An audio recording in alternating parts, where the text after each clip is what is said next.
Hello students, in this video I am going to talk about AIDS. जैसे कि आपको पता है एड्स बहुत ही ज्यादा खतरनाक बीमारी है और इसकी वजह से हर साल लाखों लोगों की जान चली जा रही होती है केवल छोटी सी जानकारी न होने की वजह से। और यदि हम उन सब जानकारियों को गौर करें तो हमें लोगों की जान बचा सकते हैं। तो इस अवेयरनेस प्रोग्राम की वजह से हम इस तरीके की डिजीज के बारे में हम यहाँ पर पढ़ने जा रहे हैं। ये डेंजरस डिजीज क्यों बन जाता है? क्योंकि यहाँ पर सिंड्रोम वर्ड हम यूज करते हैं। ये स्पेसिफिक डिजीज है जो सिंड्रोम के तौर पे यूज की जा रही है। सिंड्रोम की बात करें तो यहाँ पर हमें ग्रुप ऑफ सिम्टम्स दिखते हैं, एक दो सिम्टम्स नहीं दिखते हैं। इसमें ढेर सारे डिजीजेस के हमें सिम्टम्स दिखते हैं, ग्रुप ऑफ सिम्टम्स।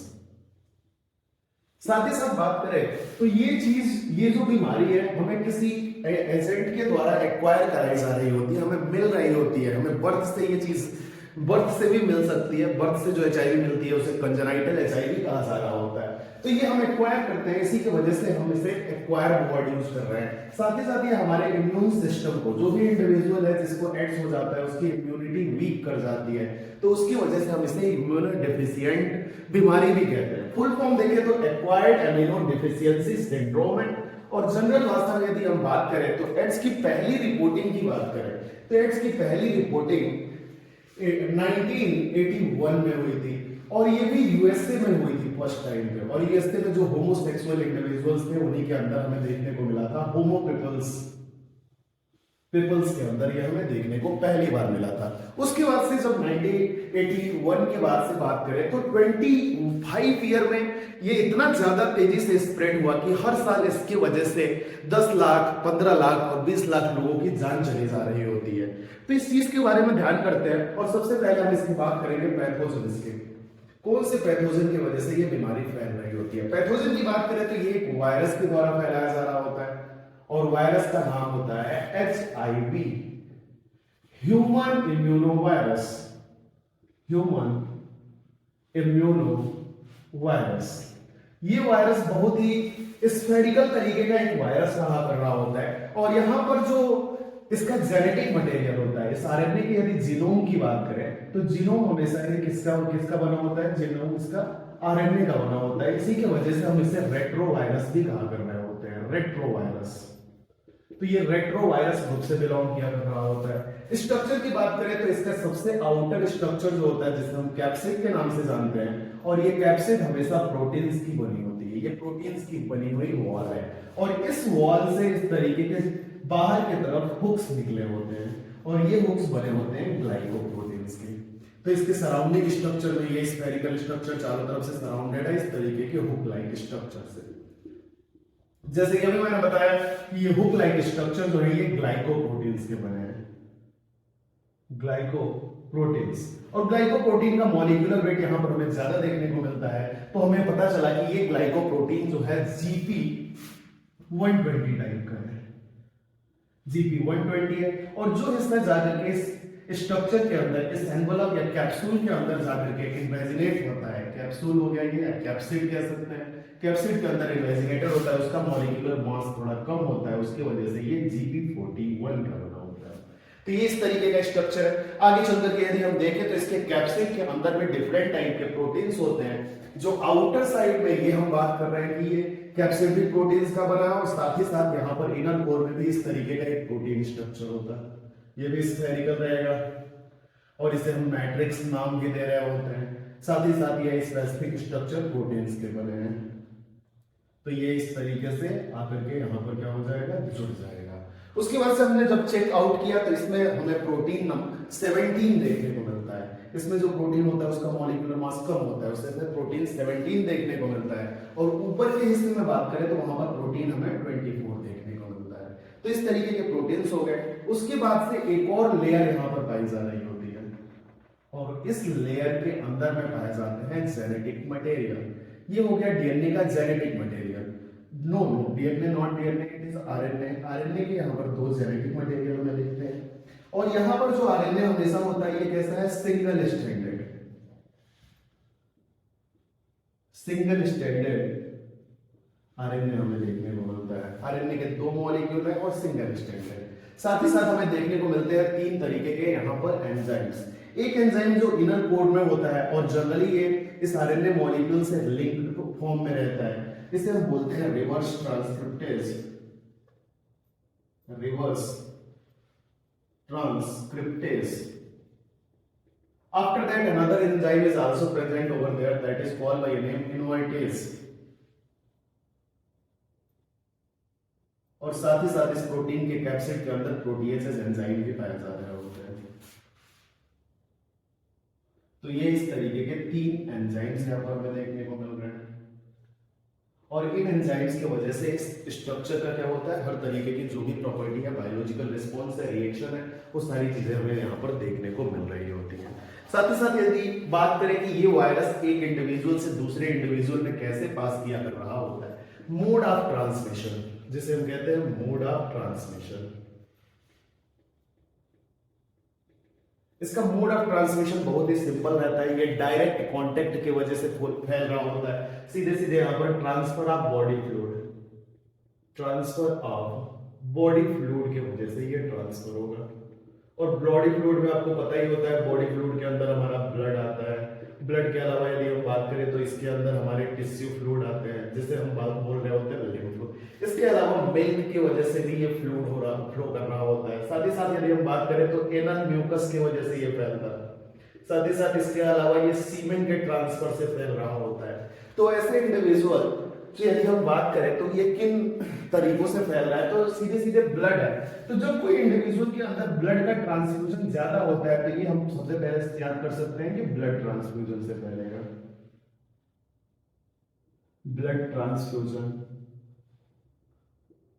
सेकेंड चीज होता है कि ये सेक्सुअल प्रैक्टिसेस की वजह से फैल रहा होता है. कोई इंडिविजुअल यदि मल्टीपल सेक्सुअल पार्टनर के साथ में अपने कॉन्टेक्ट को रखता है तो वैसे केसेस में हमें देखने को मिल सकता है ये सेक्सुअल कॉन्टेक्ट से फैलेगा.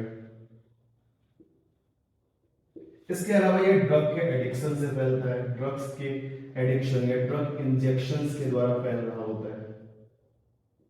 और यदि कोई प्रेग्नेंट वुमेन है और उसको किसी भी तरीके से एचआईवी है तो उसके चाइल्ड के अंदर एचआईवी जो होता है प्लेसेंटा के थ्रू जा सकता है. या फिर ये कोई मदर है और वो ब्रेस्ट फीडिंग करा रही है तो उसकी वजह से मिल्क के थ्रू भी ये आगे के जनरेशन में पास हो सकता है, चाइल्ड के अंदर देखने को मिल सकता है. तो ये कुछ तरीके हैं जिसकी वजह से इस वायरस का ट्रांसफ्यूजन हुआ कर रहा होता है. कभी भी ये फिजिकल कांटेक्ट की वजह से नहीं फैलता. यहाँ ध्यान रखना है, फिजिकल कॉन्टेक्ट की वजह से नहीं फैलता. या कैजुअल कॉन्टेक्ट, कैजुअल फिजिकल और कैजुअल कॉन्टेक्ट की वजह से ये कभी भी स्प्रेड नहीं करता. मींस ये किसिंग की वजह से या फिर स्नीज की वजह से या फिर हम बात करें तो ये कॉफिंग की वजह से, कफ की वजह से, स्नीज की वजह से ये नहीं फैलता. तो ऐसे पर्सन को, जिस पर्सन को भी ये वायरस यदि उसके बॉडी के अंदर चला गया है तो उस वैसे पर्सन को हमें आइसोलेट करने की जरूरत नहीं होती है, उसे सोसाइटी से निकालने की जरूरत नहीं है, क्योंकि वो सोसाइटी में रह रहा है. लेकिन जब तक इस तरीके की कांटेक्ट और इस तरीके का ट्रांसफ्यूजन नहीं होगा तब तक इसका ट्रांसफ्यूजन नहीं होगा, ट्रांसफ्यूजन नहीं होगा.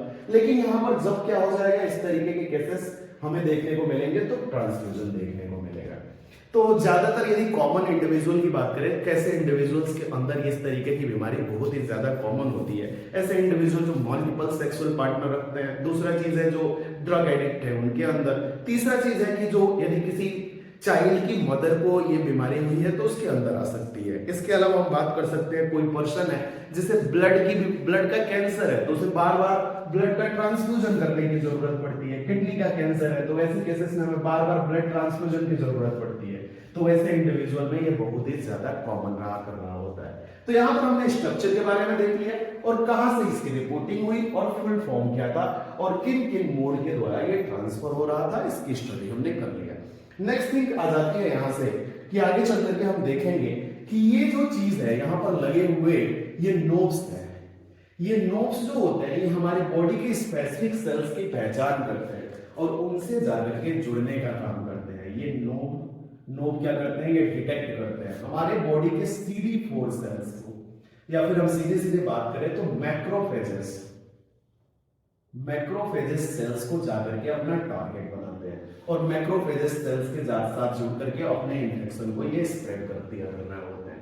तो नेक्स्ट थिंग में हम इसके लाइफ साइकिल को देखते हैं और किस तरीके से हमारी ह्यूमन बॉडी को ये इन्फेक्शन फैला रहा होता है तो उसके बारे में स्टडी करते हैं.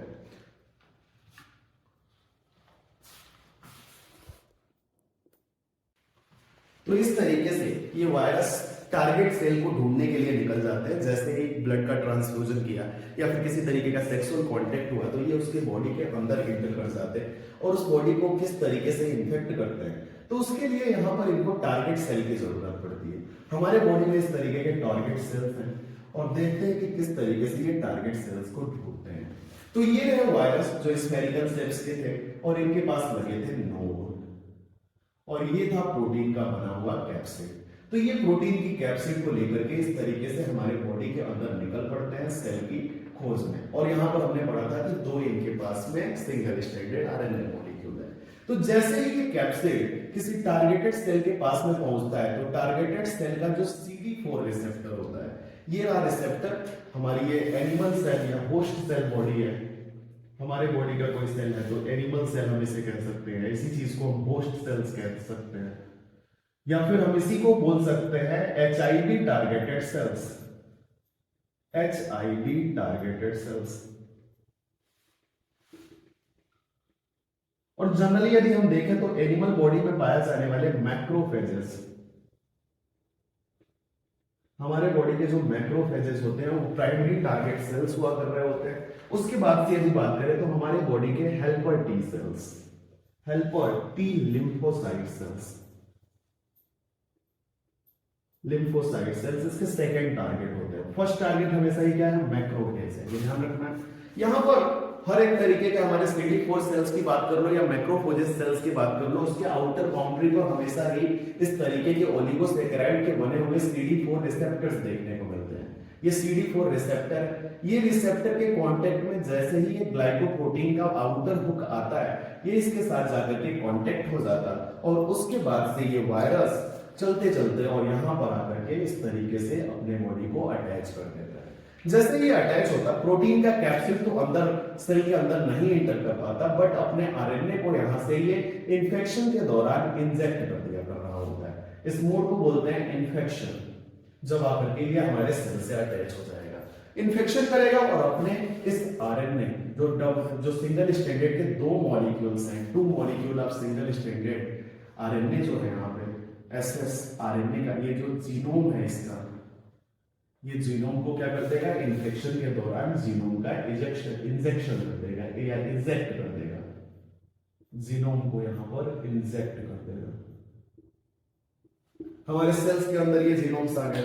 अब देख ही रहे हो कि ये आरएनए के बने हुए हैं, तो जैसे ही हमारे सेल्स में पहुंचते हैं यहाँ पर इनके पास, इनके साथ में इनमें रखा हुआ एंजाइम ही आता है और ये एंजाइम यहां से आकर के यहाँ पर रिवर्स ट्रांसक्रिप्टेज एंजाइम जो इसके बॉडी में पड़ा हुआ था, यहाँ पर वायरस की बॉडी में, HIV की बॉडी में पड़ा हुआ था, ये यहाँ से एक्टिवेट हो जाता और एक्टिवेशन के बाद से इस आरएनए मॉलिक्यूल को डीएनए में कन्वर्ट कर देता। अब यहाँ से ये किस में कन्वर्ट हो गया, DNA में कन्वर्ट हो गया। फिर आगे चल करके ये डीएनए मॉलिक्यूल हमारे न्यूक्लियस में एंटर कर जाता है, डीएनए मॉलिक्यूल हमारे न्यूक्लियस में एंटर कर जाता है। आपको पता ही है कि न्यूक्लियस के ऊपर पोर्स पाए जाते हैं, उन पोर्स के हेल्प से ये हमारे डीएनए में एंटर कर जाता है और ये हमारा न्यूक्लियस है, न्यूक्लियस में पाया जाता है हमारा डीएनए और हमारे डीएनए के साथ आकर के इनकॉर्पोरेट हो जाता है। इस तरीके से हमारे डीएनए के साथ में ये वायरल डीएनए आकर के जुड़ जाएगा। ये हमारा होस्ट का जीनोम हो गया और ये दूसरा जो जीनोम हमने बना रखा है ब्लैक कलर से, ये आपका क्या हो जाएगा, आरएनए का जीनोम, या फिर हम बात करें HIV जीनोम हो जाएगा या HIV वायरल डीएनए हम इसे कह सकते हैं, वायरल DNA। यहां पर ये वायरल आरएनए था, फिर ये किसमें कन्वर्ट हुआ, वायरल डीएनए में, वायरल आरएनए वायरल डीएनए में कन्वर्ट हुआ सेकेंड स्टेज में, रिवर्स ट्रांसक्रिप्टेज। यहां पर एंजाइम कौन सा लगता है, reverse transcriptase, reverse transcriptase enzyme की वजह से ऐसा देखने को मिला। आगे चल करके ये जैसे ही इनकॉर्पोरेट हो गया, जब इनकॉर्पोरेट हो चुका है तो यहाँ पर जीन का एक्सप्रेशन होगा, हमारे जीन का क्या होगा, एक्सप्रेशन, और जब हमारे जीन का एक्सप्रेशन चल रहा होगा तो इस डीएनए का, हमारे डीएनए का तो एक्सप्रेशन होने ही वाला होगा, हमारा डीएनए भी आरएनए में कन्वर्ट होगा, साथ ही साथ ये वायरल डीएनए आरएनए में कन्वर्ट हो जाता। वायरल डीएनए फिर से क्या बना देता है, इस तरीके के आरएनए के ढेर सारे कॉपीज अब बना देगा। जब ये इनकॉर्पोरेट हो चुका था तो उसकी वजह से अब बनेंगे तो आरएनए की कॉपीज बन जाएंगे। साथ ही साथ हमारा डीएनए जब आगे चल करके एक्सप्रेस होता है तो उसकी वजह से प्रोटीन बन रहा होता है, और इस प्रोटीन को ये आरएनए जो मल्टीपल कॉपी या हम इसे बोल सकते हैं replicated RNA molecules, replicated viral RNA, virus का जो रेप्लिकेटेड आरएनए है ये हमारे प्रोटीन्स का यूज करता और अपने ऊपर कवरिंग बना लेता, और जब कवरिंग बनाता है तो देखने में मिलता है कि ये वायरस के जैसे स्ट्रक्चर्स बनाने लग रहा है।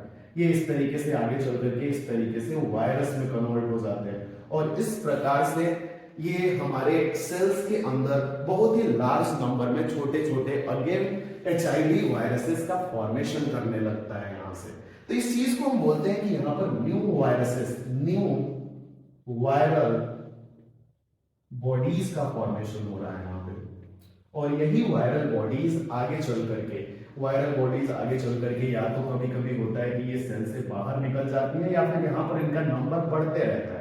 जब नंबर इंक्रीज करेगा तो इस सेल्स को मिलने वाले फूड को ये इस सेल के द्वारा यूटिलाइजेशन को ब्लॉक कर देते हैं। पहले फूड आता था और हमारी एनिमल सेल पिक करते थे, लेकिन जैसे ही ये इनकॉर्पोरेशन हो चुका है यहाँ पर इनके नंबर बढ़ने लगे हैं। अब जो फूड आएगा उस फूड को हमारा सेल नहीं यूज करके ये सभी के सभी वायरस यूज करना शुरू कर देंगे, और इस केस में हमारा जो होस्ट का सेल है ये होस्ट सेल स्टार्वेशन फील करने लगती है, स्टार्वेशन फील करेगी, और स्टार्वेशन होने की वजह से भूखमरी हो जाएगी, और भूखमरी की वजह से क्या हो जाएगी, इसकी डेथ हो जाएगी। हमारी सेल की तो डेथ हो गई, लेकिन उसके साथ साथ यहाँ पर क्या हो गया, ढेर सारे वायरल बॉडी का प्रोडक्शन हो चुका है। यहाँ पर लाखों करोड़ों के नंबर में एक वायरस के इंटर होने से यहाँ पर करोड़ों के नंबर में वायरस बन गए। तो इसे बोलते हैं कि इस वायरस के द्वारा एचआईवी जो वायरस इन्फेक्ट किया था उसके द्वारा हमारा सेल हाईजैक कर लिया गया है, हाईजैकिंग हो गई है। यहाँ पे हमारी सेल्स को क्या कर दे रहा है, होस्ट सेल हाईजैकिंग हो गई है, host cell hijacking. Viral infection के केस में हमेशा ही क्या देखने को मिलता है, होस्ट सेल हाईजैकिंग देखने को मिलता है, और इस हाईजैकिंग की वजह से यहाँ पर हमारी जो एनिमल होस्ट सेल है ये क्या करती है, एक फैक्ट्री के तौर पे काम करती है, और फैक्ट्री का काम आप जानते ही हो, प्रोडक्शन। तो यहाँ पे लार्ज नंबर में न्यू वायरल बॉडीज का फॉर्मेशन हो चुका है। आगे चल करके जब हमारे सेल की डेथ होती है तो ये सभी के सभी वायरल बॉडीज फ्री हो जाती हैं, और यहाँ से निकल करके ये हमारे बॉडी के डिफरेंट ऑर्गन्स को टारगेट बनाना शुरू करती हैं। अभी तक तो ये केवल और केवल हमारे मैक्रोफेजेस को अटैक कर रही थी, लेकिन अब जाकर के हमारे बॉडी के इम्यून सेल्स को ये अटैक करना शुरू करेंगे। हमारे बॉडी में पाए जाने वाले हेल्पर टी सेल्स को ये जाकर के अब किल करना शुरू करेंगे। अभी इनका टारगेट चेंज हो चुका है, अभी ये किसे अटैक करने वाले हैं, हेल्पर टी सेल्स को। और इस तरीके से हमारे बॉडी के अंदर अब हेल्पर टी सेल्स के नंबर डिक्रीज करने लगते हैं। जब हेल्पर टी सेल्स या CD4 या फिर CD8 सेल्स, या जिसे हम सीधे सीधे बोले तो T4 कहते हैं, T4, या फिर हम इसी की बात करें तो T4 के अलावा हम इसे क्या बोल सकते हैं, TH सेल्स, इनका नंबर डिक्रीज कर रहा है। जब इनका नंबर डिक्रीज होगा तो हमारी बॉडी की इम्यूनिटी क्या हो जाएगी, डाउन हो जाएगी। और जैसे कि हमने नाम से पढ़ा था, इम्यूनिटी को डाउन कर देने वाला कोई वायरस, वही वायरस कौन सा है, वही वायरस एचआईवी वायरस है, ह्यूमन इम्यूनोडेफिशिएंसी वायरस है, और उसके वजह से जो बीमारी फैल रही है उसी को हम क्या कह रहे हैं, एक्वायर्ड इम्यूनोडेफिशिएंसी सिंड्रोम, इस तरीके से। और जब हमारे बॉडी की इम्यूनिटी वीक हो जाती है, जब इम्यूनिटी वीक हो जाएगी हमारे बॉडी की, तो हमारे बॉडी को आसानी से कोई भी माइक्रोब इन्फेक्ट कर सकता है, कोई भी माइक्रोब हमारे बॉडी को आसानी से इन्फेक्ट कर सकता है। और इस केस में हमारे जो बॉडी हो जाती है वो डिजीज के लिए प्रोन हो जाती है, ये प्रोन हो जाएगी, डिजीज प्रोन हो जाएगी। और डिजीज प्रोन के केस में क्या होगा, ढेर सारी डिजीजेस, ढेर सारे माइक्रोब, जैसे कि हमारे बॉडी को बैक्टीरिया आकर के इन्फेक्ट कर देगा, वायरस आकर के इन्फेक्ट कर सकता है, फंगी आकर के इन्फेक्ट कर सकता है, या प्रोटोजोन्स का भी अटैक देखने को मिलता है। तो हमारे बॉडी को डिफरेंट इंडिविजुअल्स अलग अलग बीमारियां दे जाते हैं, और इसके वजह से धीरे धीरे करके ऐसे इंडिविजुअल जिनके अंदर ये एचआईवी वायरस एंटर कर गया है, धीरे धीरे करके उनका 5 to 10 ईयर के अंदर हम देखते हैं कि उसकी इम्यूनिटी इतनी ज्यादा वीक हो जाती है कि वैसे इंडिविजुअल का डेथ तक हो जाया होता है। तो ये पूरा का पूरा हमने एक वे में देखा। जनरल वे में देखे तो क्या हुआ, सबसे पहले वायरस किसी भी तरीके के मोड ऑफ ट्रांसमिशन का यूज करके बॉडी फ्लूइड का ट्रांसफ्यूजन हुआ था, डायरेक्ट कांटेक्ट था, और तब जाकर के उसके बॉडी में इंटर किया। बॉडी में इंटर करने के बाद उसने टारगेट सेल को चूज किया। टारगेट सेल हमेशा कौन है? Macrophages sales. मैक्रोफेजेस सेल्स के अंदर आकर के ये अपने इन्फेक्शन को कॉज किया और यहां से अपने जीनोम को इंजेक्ट करता, न कि होल बॉडी को।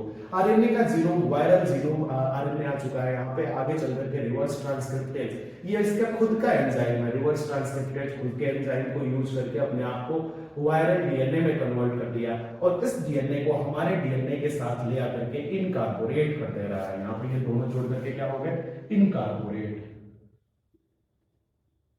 आपस में दोनों जुड़ जा रहे हैं, उसी को हम बोलते हैं इनकार्पोरेशन। इनकार्पोरेट हो गया। उसके बाद से जब जीन एक्सप्रेशन हुआ तो ढेर सारे न्यू आरएनए मॉलिक्यूल का फॉर्मेशन हुआ और वो आरएनए आगे चल करके हमारे सेल के द्वारा बनाए गए प्रोटीन का यूज करके न्यू वायरल बॉडीज यहाँ पर बनाने लगे और इसी की वजह से हमने इस मैक्रोफेज को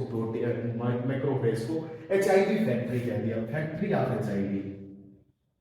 एचआईवी वायरस की फैक्ट्री कर दिया। न्यू वायरसेस का फॉर्मेशन हुआ और न्यू वायरसेस इस सेल की डेथ कराने के बाद से हमारे बॉडी के अदर सेल को टारगेट बनाते हैं। अदर सेल का नाम है helper T cells.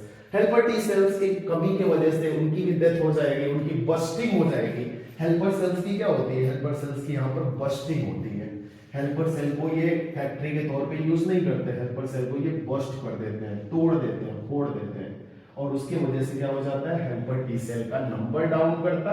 Number down किया तो इम्यूनिटी डाउन, और इम्यूनिटी डाउन के केस में क्या हो सकता है? कोई भी माइक्रोब हमें इन्फेक्ट कर सकता है और इन्फेक्ट कर दिया तो हमें क्या हो जाएगी? इजीली कोई भी डिजीज हो सकती है और इस तरीके से ग्रुप ऑफ सिम्टम्स आएंगे जिसे हम सिंड्रोम का नाम दे ही रहे हैं। तो हमने इसे एक्वायर किया और एक्वायर करने वाली चीज ने हमें क्या कर दिया? इम्यूनिटी डाउन कर दिया और जब इम्यूनिटी डाउन हुआ तो हमें सिंड्रोम मिल गया। तो ये होल हिस्ट्री थी इसकी।